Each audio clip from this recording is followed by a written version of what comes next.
Пересматривая видео на нашем канале, зритель может возмущенно возразить, почему автор акцентирует внимание только лишь на руинах, когда вокруг есть множество прекрасно сохраненных архитектурных памятников с глубокой интересной историей, о которых можно снять великолепный сюжет, не сокрушаясь об утраченном культурном наследии.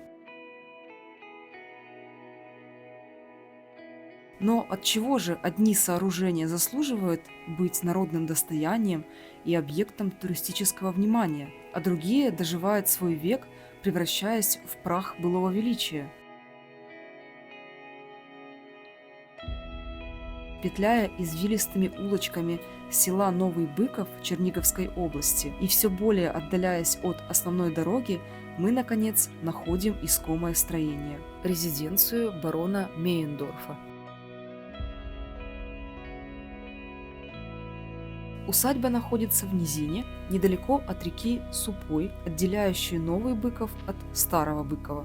Она была построена примерно в конце XIX столетия важным военным деятелем Российской империи Николаем Егоровичем Мейендорфом, согласно одним данным, или его племянником, талантливым художником Николаем Феофиловичем Мейендорфом, согласно другим источникам.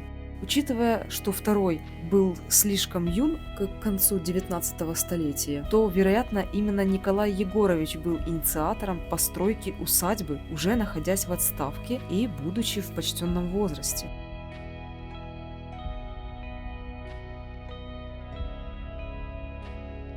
Усадьба служила летней резиденцией для барона Мейендорфа, его супруги Александры Николаевны и двоих детей – Дмитрия и Александра. Важно отметить, что древний немецко-балтийский род Мейендорфов насчитывал большое число важных государственных и военных деятелей Российской империи, как, например, отец Николая Егоровича, Егор Федорович Мейендорф, который пребывал в звании генерал-адъютанта, генерала от кавалерии, обершталмейстера, а также трое из его братьев – Феофил, Федор и Александр Мейендорфы, кои были выдающимися представителями императорской армии, обладающими различными высокими званиями за собственные достижения. Согласно воспоминаниям старожилов Нового Быкова, возле усадьбы располагалось строение для обслуживающего персонала. Территория вокруг усадьбы была облагорожена и усажена декоративными растениями. Тут же рос фруктовый сад. От усадьбы Мейендорфа к Успенской церкви пролегала аллея. Рядом с церковью был построен деревянный дом, в котором Мейендорфы проводили зиму. В некотором отдалении от усадьбы, на другом берегу реки Супой, барон построил сахарный завод, обеспечив местных жителей работой. Супруга барона Мейендорфа Александра Николаевна также происходила от знатного рода Протасовых и имела медицинское образование и безоплатно помогала местным жителям.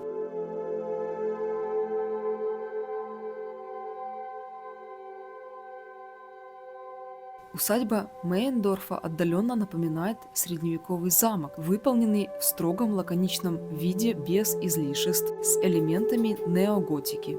Как пример можно привести башню с зубчатыми стенами, пристроенную к основному зданию, стрельчатые окна и арки, заметные остатки лепнины на фасаде здания.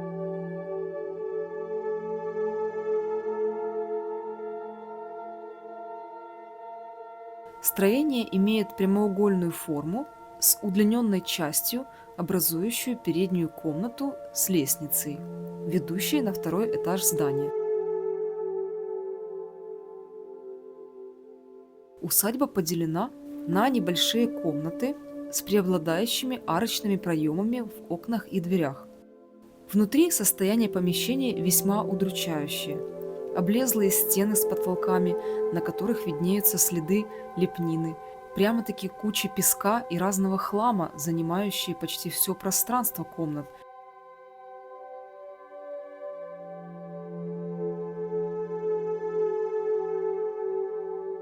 В нескольких комнатах я обнаружила следы демонтированных печек, используемых для отапливания усадьбы.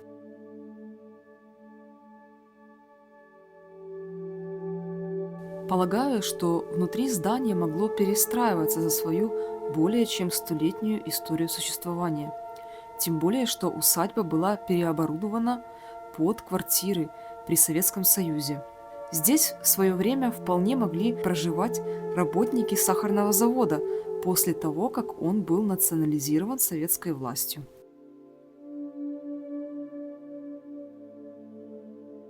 После смерти барона Мейендорфа в 1906 году его супруга еще некоторое время проживала в усадьбе до начала революционных событий.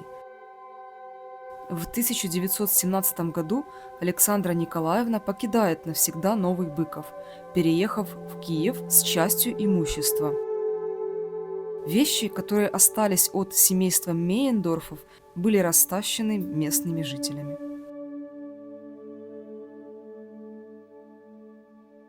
Большая библиотека была передана школе вместе со старинными шкафами искусной работы, инкрустированными декоративной резьбой и стеклом. В 2000-х годах они были списаны по ненадобности и сожжены в топке.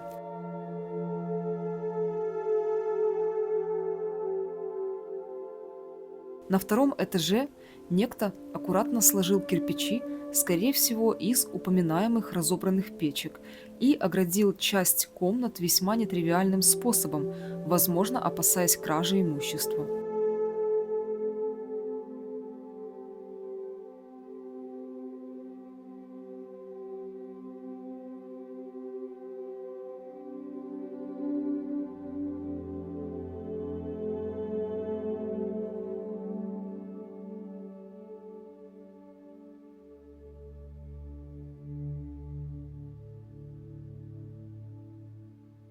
Башня, похоже, имела деревянное перекрытие, которые давно сгнили и осыпались.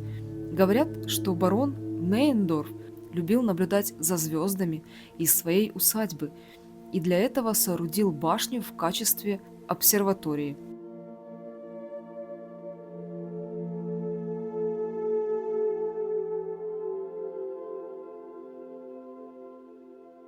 Также, по слухам, из подвала усадьбы прямиком в церковь ведет тайный ход, который доселе никому обнаружить не удалось.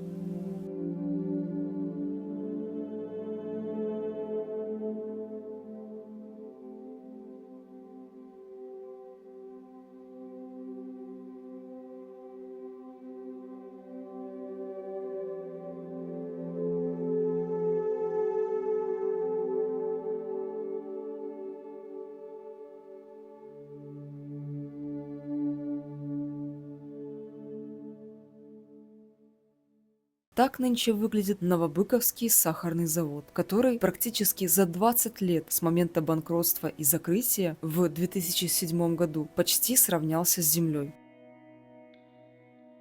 Спустя некоторое время после национализации завода советской властью он был реорганизован и модернизирован, в результате чего стал наибольшим предприятием Черниговского района. Однако в конце 90-х его не минула участь большинства подобных предприятий. Завод обанкротился и всего за несколько лет после этого превратился в груду строительного мусора. Согласно воспоминаниям жителей села, сыновья барона Мейендорфа в свое время проиграли сахарный завод в карты одному из членов акционерного общества.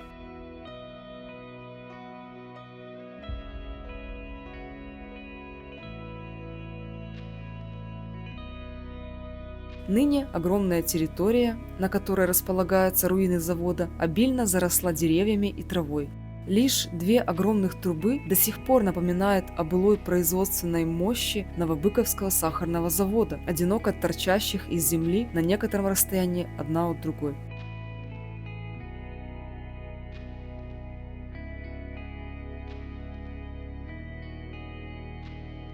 Также местные жители рассказывали о судьбе деревянного дома Мейендорфов, который располагался близ церкви. Якобы во время Второй мировой войны, когда Новый Быков находился в оккупации, в нем жили немцы. А после этого в доме случился пожар, и строение сгорело дотла.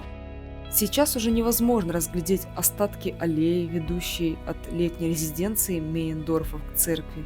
либо прекрасного сада, окружавшего усадьбу, ибо ныне вместо аллеи к святыне проходит рядовая улица с частной застройкой, а усадьба Мейендорфа со стороны башни скрыта за забором и окружена чьим-то огородом, а с другой стороны густо обросла растительностью, за исключением центрального входа, части здания которого еще даже могут проживать люди.